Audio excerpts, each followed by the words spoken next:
नमस्कार मंडळी, आजच्या गोष्टीचे नाव आहे हुशार कोल्हा. एकदा एका जंगलात एक कोल्हा आणि एक वाघ राहत होता.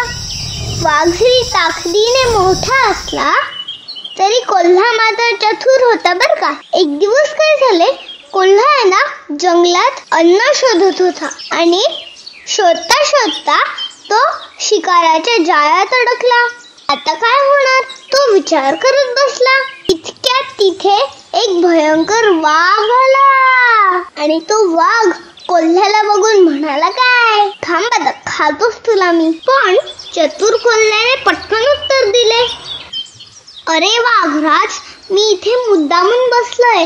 या जाळ्यात ना मॅजिक आहे. जो या जाळ्यामध्ये शिरतो तो दुप्पट ताकदवान होतो. वाघाच्या डोक्यात कल्पना चमकली, मी या जाळ्यात गेलो तर अजून ताकदवान होईल की काय. त्याने कोल्ह्याला सोडवलं आणि स्वतः जाळ्यात अडकला. कोल्हा हसत हसत वाघाला म्हणतो, कसं जाळ्यात अडकला.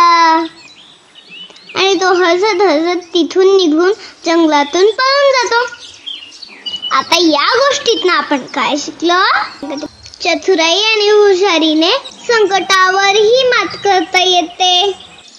Okay bye. Like share subscribe. दुसऱ्या व्हिडिओमध्ये भेटूया.